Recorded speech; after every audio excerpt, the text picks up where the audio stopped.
What is up, my nerds? Welcome back to Lore of the World. So I think it's well past time we talked about one of my favorite fantasy properties of all time. I am, of course, talking about the Eragon books, or as they're more formally known, the Inheritance Cycle. So, whether you be dwarf, elf, Urgle, or, like, a human of some sort, you better strap on your dragon and get ready, because this is the Eragon tier list.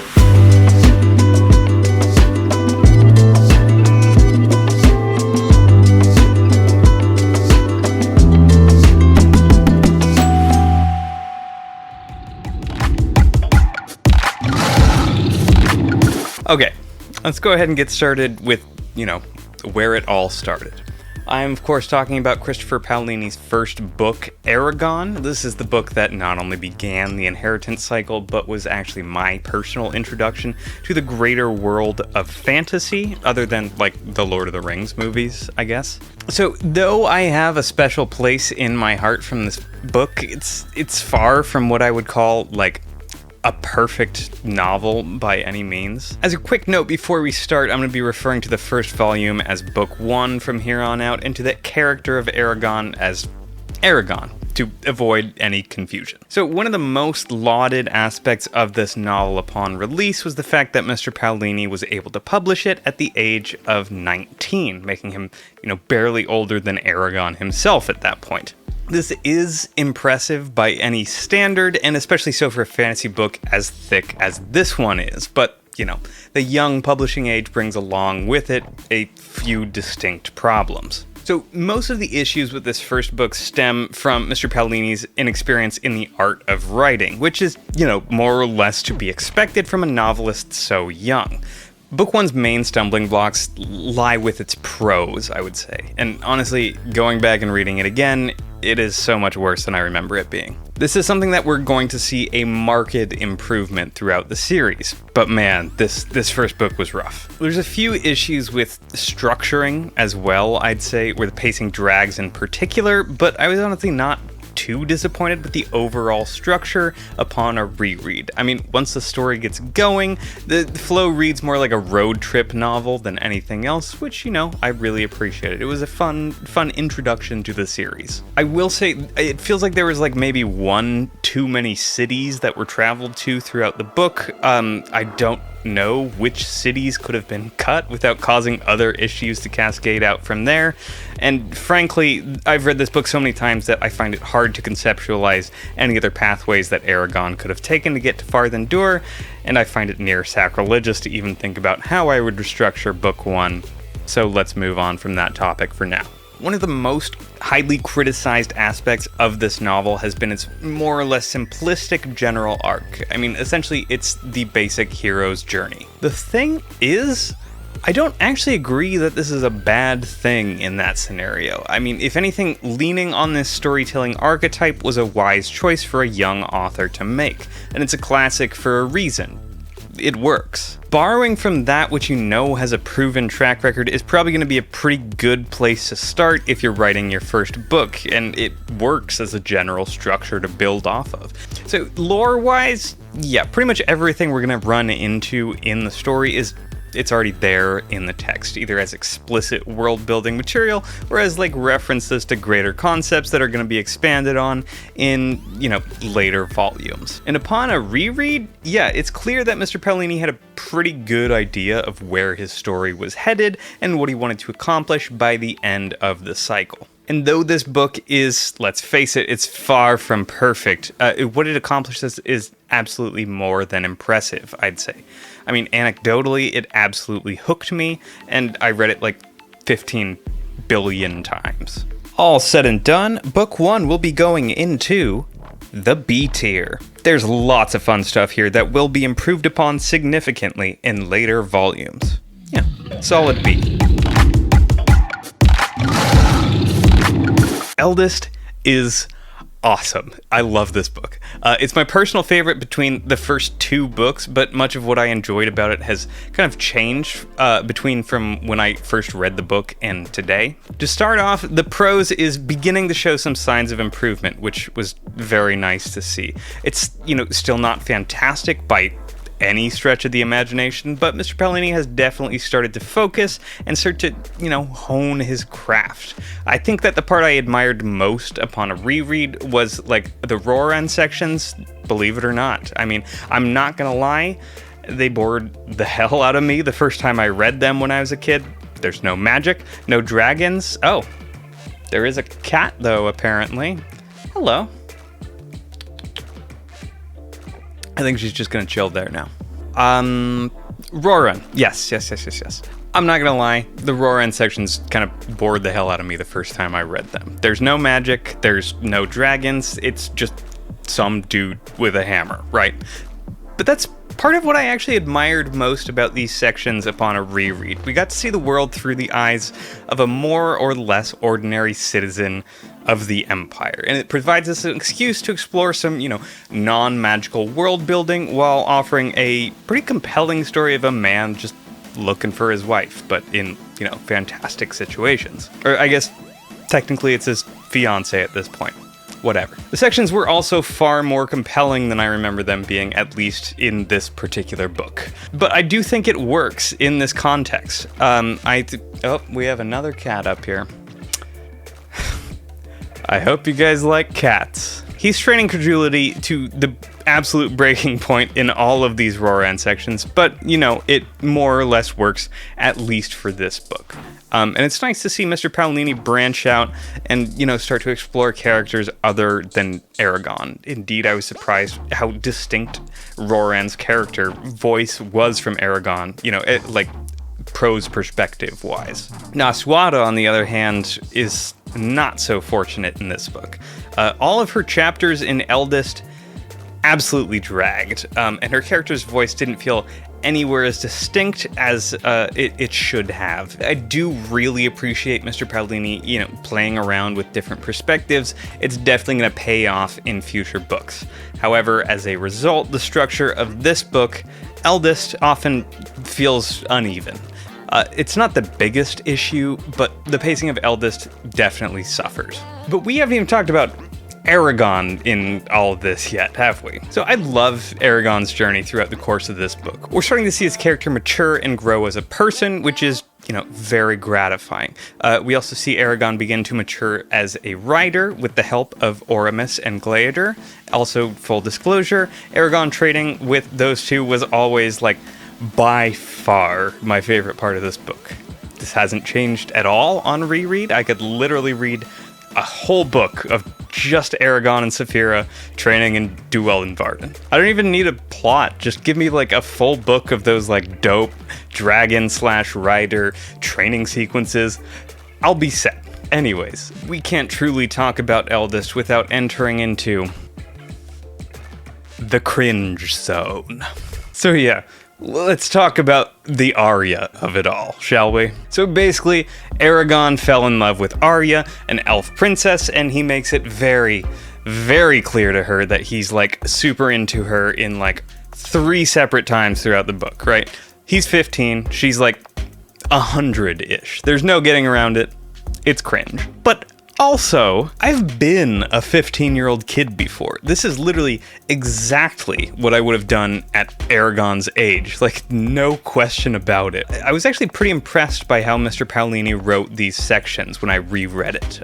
It's clear in the writing that Eragon has no idea what he's doing, nor does he have any conception of the consequences that will inevitably follow from his actions. And man, poor Arya.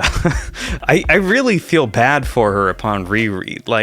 She's basically just woken up out of a magic coma after her 2 closest companions died, and now Dragonkind's last great hope has decided, hey, I'm gonna fall in love with you, and she just has to be all diplomatic and play it nice while still grieving the loss of her 2 friends. And he just won't stop telling her how much he's enamored with her, right? It's cringe, absolutely. But it is well written cringe, and it works for the book and Eragon's character in general. I've said my piece. Let's get the hell out of the cringe zone, shall we? I'm gonna fix my hair. Okay, but where does this rank? Eldest is going into the A tier. This was a compelling read that stands the test of time, reflects upon the teenage experience more or less accurately, and the Roran sections were actually pretty decent. Light A. Okay, let's talk about Brisingar. Brisingar is... well, it's definitely a novel. So, I read this one while I was growing up, but I never really connected with it as much as, like, Eragon or Eldest. That's partially due to my changing tastes at the time, but mostly I just didn't really like it as much, honestly. And coming back to it, yeah, I still just don't really like it as much as the first two. Most of the issues in this book stem from its structure within the greater cycle. Originally, the Inheritance cycle was going to be the Inheritance trilogy, and at some point before writing the third book, Mr. Paolini determined that, oh shoot, there's just too much content to fit into one book comfortably, which is, that's understandable, but there's just not enough material to fill out, like, a whole book here, and it really shows. There are so many filler chapters I noticed in the middle of the book was relatively rough to get through upon reread. But you also, can't just cut out a lot of these important parts of the book or put them in a standalone novel, like the assault on Helgrind, the forging of Brisingar, the dwarf god thing at Oryx's coronation, revelation of the Eldinari. These are all events that need to be included in the mainline text, but they just wouldn't fit comfortably in Inheritance. So he had to make up content to fill out this book, and as a result, the book's structure and pacing are kind of a hot mess, and it makes it the hardest of the four books to get through, at least for me. So Roran's storyline is probably the most heavily affected here. He's kind of just stuck spinning the wheels, running errands for the Varden for pretty much the entire book, and in my opinion, his chapters just drag, man. Also in Brisingar, we start to see Roran's plot armor grow to considerable degrees, straining credulity well past the point of breaking. I mean, this guy should be dead, at least 50 times over by now, and at this point of the story, I was kind of rolling my eyes at the patently insane feats he manages to pull off. Really? Did we need to see this, Roran killing 200 people in a town square thing? I get that a lot of people really enjoy that part, but I don't. I just think there has to be a better way to keep demonstrating that Roran he's a badass character, because he is. He's awesome. The bigger problem that I see here is that from here on out in the series, I literally felt just no sense of danger from Roran's chapters, which is a shame, because I actually really enjoyed his parts in the last book, Eldest, and I wanted to see where his character evolves from here, It turns out he's just like this, and he's gonna be like this till the end of time. Nasuada's chapters are also rather unremarkable in this book, which is another shame, because there has to be some interesting politicking going on behind the scenes. And yes, I know, the long knives scene, it was fine, but it was far from my favorite moment in the book. There's some interesting stuff going on with Orin in the background, but it hardly touched on, and I think if we had delved more into that, then I think it would have been a more interesting read. My 2 cents. My favorite parts of this book by, far came from Eragon's perspective. It's clear that Mr. Paolini wanted to do some character building on Eragon's part before the final book, and on my opinion, it really, really pays off. My favorite character moment has to be when Eragon makes his big decision regarding Sloane, sending him off to do Weldenvarden. I thought it was a really interesting decision for a protagonist to make, and one that shows a maturity on Eragon's part that we probably wouldn't have even seen, 1 book ago. He's coming into who he is as a person and as a writer, and while I have seen some people that don't agree Eragon's verdict was just or fair, I think that's kind of missing the forest for the trees here, right? The important part here is that he's decided he's not just going to go around doling out murder-based justice, and I think that is an important part of his character and just, overall finding out who he is. Who is Eragon? And beyond that, I think that Mr. Paolini's prose took a big big leap up from where it was in Eldest. And even if the original structure of the book kind of suffered due to the altered timeline, in the end, the prose really shone through. And I appreciate that. He took some time on this book to develop things that he needed to develop for that final book. So where does that leave Brisingr? The C tier. This ended up being a clunky read, but allowed Mr. Paolini to develop his craft and focus on Eragon's character while doing some clunky stage setting for the final installment in the series. Solid C. Okay, Inheritance time. By the time Inheritance came out, I had barely thought of Eragon in, years, right? And I put off reading it for quite some time. When I finally made the time to read it, I was honestly not super impressed. But coming back to it a few years removed, why was I not... I actually really liked this volume on a second read, and for the life of me, I just can't figure out why 22-year-old me was, so sour on it. There's a lot of good stuff to talk about here, so let's go ahead and just dive right in.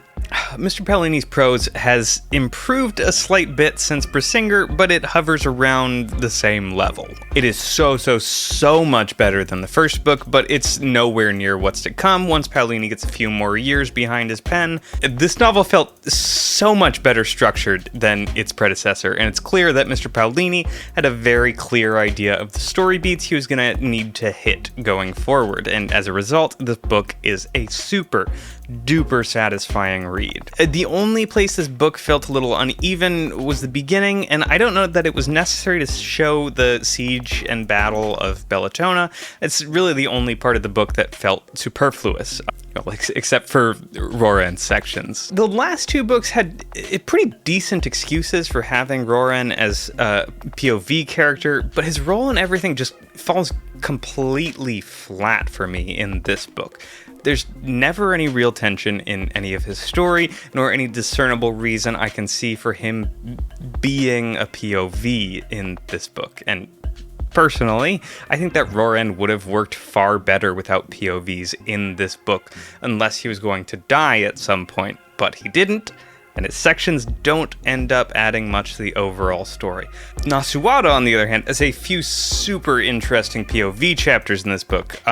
When she gets whisked off to Urubayan, her perspective gives us a much-needed glimpse into both how Murtag's been faring, as well as our first on-screen introduction to the big boy himself, the OG, which in this case stands for Original Galbatorix. Why should I write that? Okay.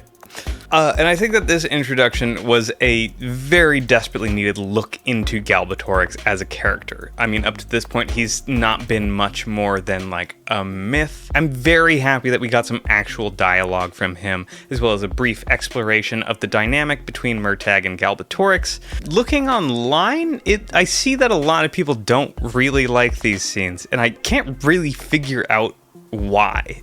In my opinion, they're great. They add to the development of all three of the characters involved, and in my opinion, were far more tasteful and far more engaging than the book 3, torture scenes. Here I'm referring to both the long knives scene with Nasuwada and Roran at the whipping post.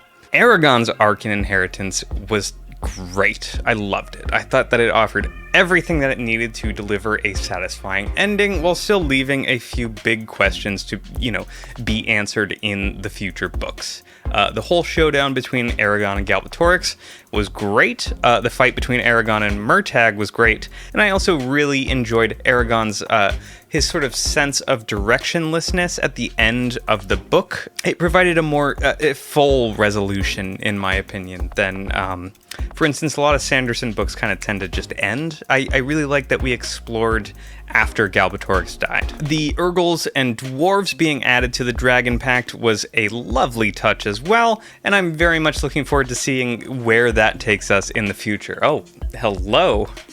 She is too, apparently. So, I remember reading Inheritance for the first time and thinking that Eragon using his formless magic spell was kind of like a Deus Ex Machina of some sort, which, fair take, I guess. But looking back on it, how exactly did I expect it to end, right? This was a perfectly satisfying ending to me this time around, and I actually quite enjoyed how Galby ended up going out. It was a fun death. I honestly think that at that point it had just been so many years since I read the first 3 books that it really kind of colored my experience for that last one. Also, I had just finished A Song of Ice and Fire read through, and this wasn't nearly, gritty and dark enough for my tastes at the time. Fun fact, there has been no new mainline release in the Song of Ice and Fire universe since the year Inheritance came out. Wild. So lore-wise, Inheritance finally gave us many of the burning questions we've had throughout the series, while also laying the groundwork for however the series expands in the future. And all in all, yeah, this was a fantastic release and a great way to cap off the Inheritance cycle. Oh yeah, baby. A tier for sure. This was a solid ending to one of my favorite fantasy properties of all time, and it only grew on me as I got older. Definitely a solid A. Debuting in 2019, The Fork, the Witch, and the Worm is an anthology of stories following various characters throughout Allegasia, punctuated with brief interludes from Eragon's perspective as he, begins to rebuild the writers. I flippin' loved this book, dude. It gives us a bit of Eragon, it gives us a bit of Angela, it gives us a bit of Murtagh, and it also gives us a fairy tale from an Urgal civilization. I am very happy to report that Mr. Paolini seems to have grown immensely as a writer between Inheritance and this volume, with the prose and structure of this project being big highlights for me. Paolini navigates the structure of these stories seamlessly while continuing to improve on how he writes characters, especially the smaller ones. Prose-wise, this project feels like the very first time that Paolini has really come into his own and 100% found his voice as a writer. He's made big leaps over where he was during the Inheritance cycle, and it's great. We see this improvement in prose into Sleep in a Sea of Stars as well, but that's for another video. The stories themselves in Fork, the Witch, and the Worm are all so fun and serve as respectively a great character study of Murtagh, an examination of Angela as a character, even giving us like a little bit of backstory, or I guess like flashes of backstory. And we also get a much needed glimpse into Urgal culture and traditions. And if there's one race that really needed a bit of love in Allegasia, it's the Urgals. It's great to finally see glimpses like deeper into their actual culture and who they are as individuals, right? What they believe in, what drives them, and how they function as a society. Even if this is a fable, it still gives us some great insight into their overall culture, and it very much humanizes them in a way that was very needed, and we didn't see in the main Inheritance cycle. Our story following Murtagh was great, and it gave us a lovely glimpse into who he is becoming as a person following Galbatorix's demise. I'm very excited to see where his story goes, and we won't have to wait too long. Again, Murtagh's literal book is coming out later this year. The Angela stuff was excellent as well. It serves as more of a glimpse into certain sections of her life than an actual story, and it works very well nestled in between these two other stories. Luckily, we also get to see a little more of Elva, which, it's lovely. I love Elva. Her character arc is probably the one I'm most looking forward to going forward. So, The Fork, the Witch, and the Worm. Ultimately, this was the most fun I've had reading a project like this in a long time. The improvements in structure and overall prose were significant, and the project gave us so much fun stuff to speculate on and dream about. Our very first S tier in this universe, ladies and gentlemen. The improvements in writing style, the fun character vignettes, and the overall vibes of this small volume more than sold me on where Mr. Paolini's headed. Definite S tier material. So what did you think about all this? I am sure that you have opinions on these books, and I'm sure you disagree with me about something. I'd love to hear what you have to say down in the comments section, or you can just write me an angry tweet or something like that. Those are always fun. Eragon tier list. This has been Lore of the Worlds, and this is Iced Tea. Thank you very much for joining me on this journey, ladies and gentlemen. If you like that map I had up in the background, I'm still actively developing and improving it as an open project in Blender. If you want to go ahead and play around with it, I have the link up on my Patreon, where you can also see updates, Patreon-exclusive snippets, and generally support the work I do here on the channel. Any level of support helps the channel, and all of it goes right back into making high-quality fantasy videos. Have a fantastic morning, noon, or night, and I'll see you again in Alagasia very soon.